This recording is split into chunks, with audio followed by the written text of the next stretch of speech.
अस्सलातु वस्सलामु अलैका या रसूलल्लाह। अस्सलातु वस्सलामु अलैका या हबीबल्लाह व अला आलिका व अस्हाबिका या नूरल्लाह। अल्लाहुम्मा सल्लि अला सय्यदना व मौलाना मुहम्मदिन अल्लज़ी अवल नूरहु व आखिर ज़हूरहु व रहमतल लिल आलमीन वजूदहु। अल्लाहुम्मा सल्लि अला मुहम्मद व आले मुहम्मद। हज़रत शाह अब्दुल लतीफ़ भिटाई रहमतुल्लाह ताला अलैह फरमाइन था, होत कजा न हिसाब आऊं त ॾोही आहियां।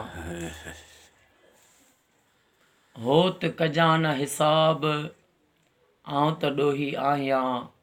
मेरी संधे मन में नाहे को सवाब, जानब कहिड़ो जवाब आऊं ॾींदुसि हर हिकु ॾोह जो। वरी सरकार फरमाइनि था, मुंहिंजे मदाइन जी जॾहिं कल्ह परियां पई, मुंहिंजे मदाइन जी जॾहिं कल्ह परियां पई, कॾहिं कोसा की न थिया ॾोरा पो ॾेई। भिट जो घोट लतीफ़ चवे, साजन सभेई मुंहिंजूं ढकियूं ढोल ढिलायूं। वरी शहनशाह फरमाइनि था, ढकियूं ढोल ढिलायूं, ढकियूं ढोल ढिलायूं, ढकण थी ढोले। ॾिसे ऐब अखियुनि सां त बि ॿारो चोकी न ॿोले।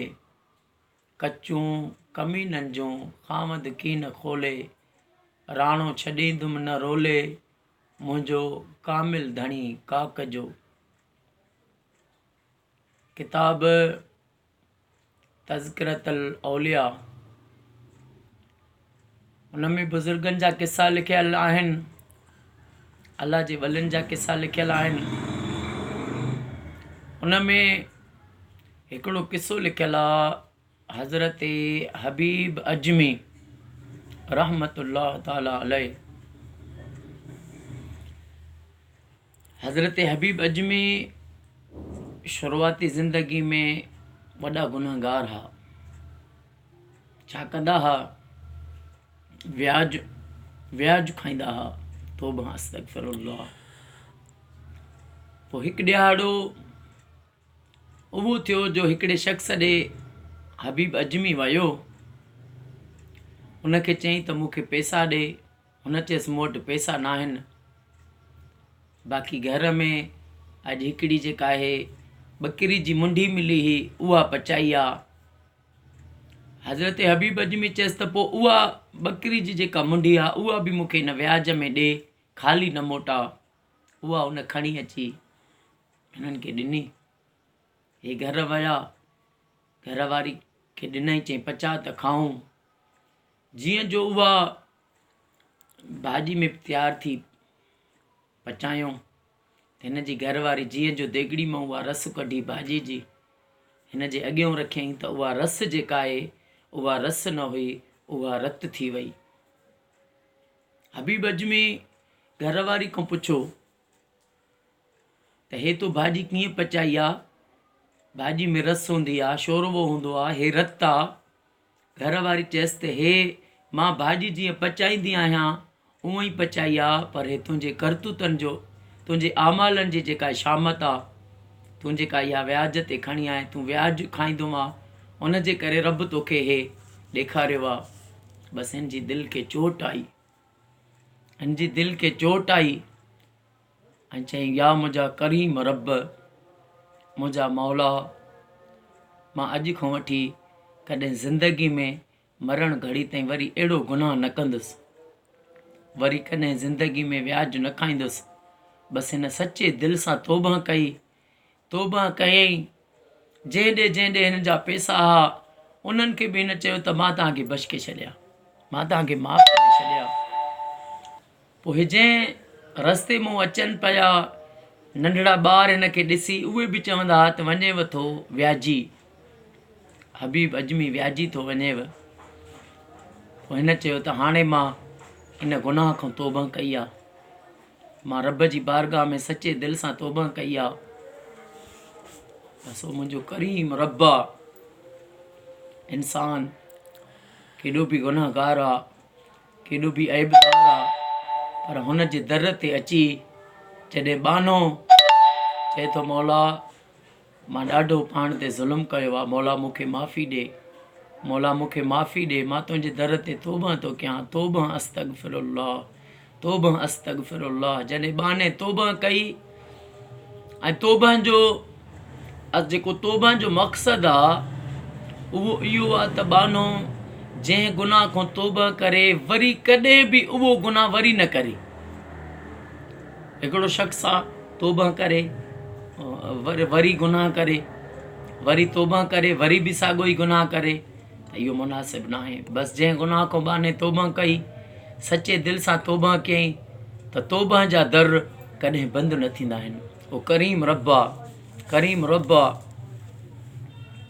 मुंहिंजे महबूबनि जो पाक फरमान आहे त तौबा करण वारो बानो, तौबा अस्तगफिरुल्लाह, जेको बानो तौबा थो करे उहो ईअं आहे ॼण हुन गुनाह कयो ई न आहे। इहा आहे बाने जी सची तौबा, जेको तौबा करे वरी उन गुनाह ॾे वरी मरण घड़ी ताईं वरी उन गुनाह जे वेझो न वञे। हज़रत हबीब अजमी, हाणे हूअं त जेके हा उन्हनि खे व्याज ते पैसा हलाईंदा हुआ उहे माण्हू ॾींदा हुआ। व्याजी हिकु एॾो वॾो गुनाह आहे व्याज खाइणु, व्याज ॾियण वारो, व्याज वठण वारो, ऐं उन्हनि जे ॿिन्ही जे विच में जेको अचे थो, उन्हनि खे सौदो कराए थो, वठराए थो ॾे, इहे टई शख़्स जेके आहिनि इहे जहन्नमी थी था वञनि। व्याज ॾियण वारो, व्याज वठण वारो, ऐं व्याजनि जे जेको विच में उन्हनि खे वठराए ॾे थो। सचो बानो, सचो मोमिन, सचो ईमानदार कॾहिं इहे कम न कंदो, हू कॾहिं व्याज न वठंदो। पोइ हज़रत हबीब अजमी एॾे कबीरा गुनाह खां तौबा कई, चई त हाणे अॼु खां पोइ व्याज न आहे वठिणो। पोइ साईं जन सुबुह थी पंहिंजी घरवारी खे चयईं मां वञा थो अॼु मज़दूरी ते, मां मज़दूरी करे पोइ शाम जो मोटी ईंदुसि, पोइ बचड़नि जे लाइ सौदो वठी वेंदुसि, पोइ मानी कजां, बचड़ा बि खाईंदा असां बि खाईंदासीं।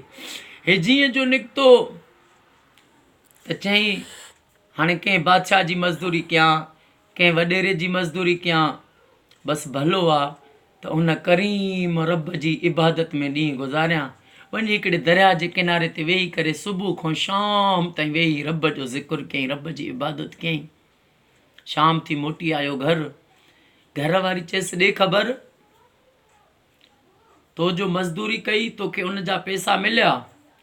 चई मां मज़दूरी कई हिकिड़े बादशाह वटि, उन चयो त तोखे हफ़्ते ते मां पैसा ॾींदुसि सॼा गॾु करे।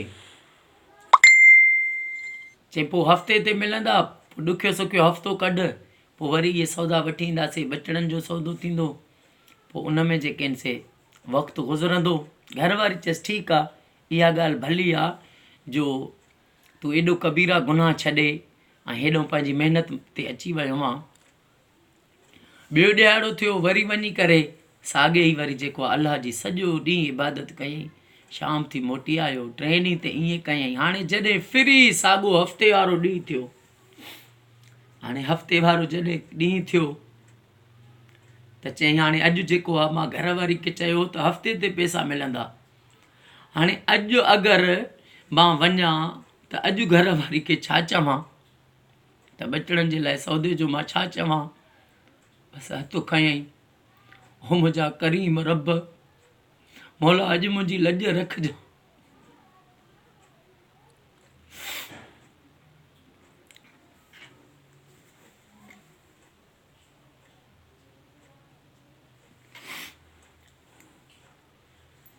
मुंहिंजा करीम मुंहिंजी लॼ रखिजांइ। मौला मां बचड़नि खे चयो त बादशाह जी मज़दूरी ते वियो आहियां, हो मूंखे हफ़्ते ते पैसा ॾींदो। मौला अॼु मूंखे ख़ाली न मोटा करीम रब, तोखां वॾो कोई बादशाह न आहे, तोखां वॾो कोई सखी न आहे। करीम रब, हाकिमनि जा बि हाकिम, बादशाहनि जा बि बादशाह, कुल शयुनि क़दीर आहे। मुंहिंजा मौला अॼु मुंहिंजी लॼ रख। रुनो हिन जे अखिड़ियुनि मां ॻोढ़ा विया। बसि दोस्तो शाम थी, जीअं जो घर आयो, ॾिठई त घर में मानी तयारु आहे। बचड़नि खे, नंढड़नि ॿारनि खे भला लटा पातल आहिनि। हैरान थी वियो त ही कहिड़ो इसरार आहे। घर वारी खे चयईं ते मानी, हे सामान, हे बचड़नि नंढड़नि जा लटा। घर वारी चयसि त उठनि ते उठ भरिजी आया, उठ भरिजी आया। उन में अन्न हो, सामान हो। असांखे अची दर ते ॾिनो ऐं चयऊं त हबीब अजमी खे चइजां, हबीब अजमी खे इहो न्यापो ॾिजां, जे तूं अञा मज़दूरी दिलि सां कंदे त असां तुंहिंजी अञा उजरत वधाईंदासीं।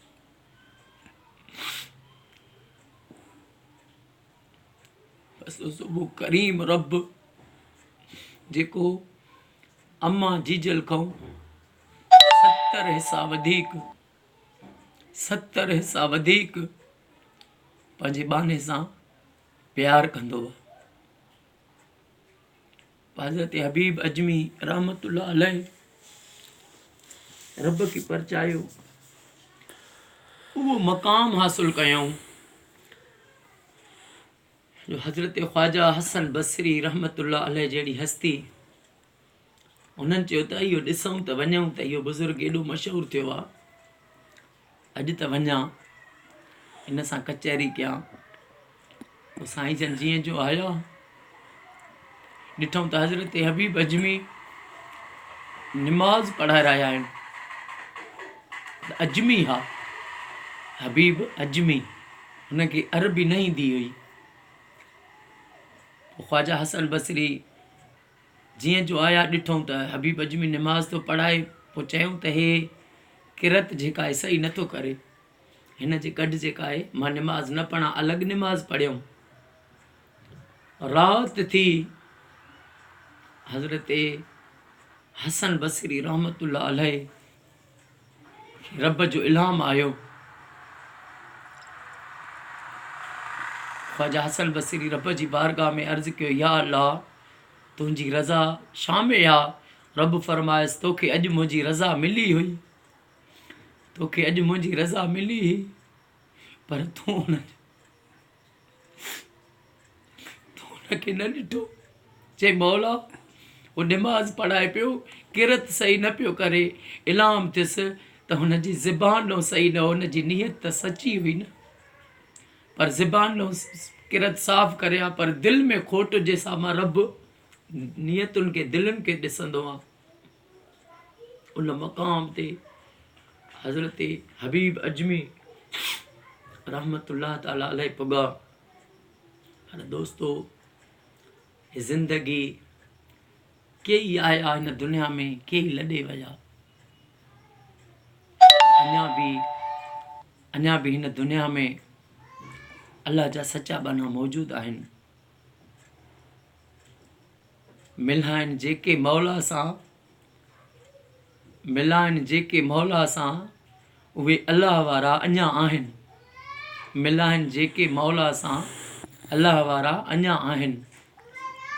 अल्लाह वारनि जी सचनि बाननि जी सोबत ॻोल्हियो, जेके सचा बाना आहिनि, जिन खे हुबे दुनिया न आहे, उहो दुनिया जी मोहबत उन्हनि जे दिलि में न आहे। उन्हनि जे दिलि में मोहबत आहे अल्लाह ऐं उन जे रसूल हज़रत मुहम्मद मुस्तफ़ा सल्लल्लाहु अलैहि वसल्लम जी। अल्लाह वारनि जूं निशानियूं, अल्लाह वारे जी इहा निशानी आहे, मोहब्बत जो पाक फरमान आहे त अल्लाह वारो उहो आहे जंहिंखे ॾिसी तव्हांखे अल्लाह यादि अची वञे। अल्लाह ताला तव्हां असां सभिनी खे अल्लाह वारनि जी, औलिया अल्लाह जे मोहबत, उन्हनि जी सोबत नसीब फरमाए। अम्मा बतूल सैयदा तैयबा ताहिरा फ़ातिमत ज़हरा सलामुल्लाह अलैह जे सदके, अम्मा जन्नत ख़ातून जे बचड़नि जे सदके मौला असांजा ऐं जेके बि हिन असांजे दुआ खे ॿुधनि था या जेके बि हिन दुआ में बाद में ॿुधंदा, जॾहिं बि ॿुधंदा, रब चादर ततहीर जे सदके उन्हनि जा बेड़ा पार फरमाए, उन्हनि जूं परेशानियूं दूर फरमाए। अल्लाह ताला असांजे मुल्क पाकिस्तान खे पंहिंजे हिफ़्ज़ अमान अता फरमाए, आका जी उम्मत खे फ़िरके वारियत खां बचाए। क़ुरान फ़िरके को मना कई आहे, क़ुरान खे मञण जी हर मुसलमान खे रब तौफ़ीक़ अता फरमाए। वमा अलैना इल्लल बलागुल मुबीन। अस्सलामु अलैकुम व रहमतुल्लाह।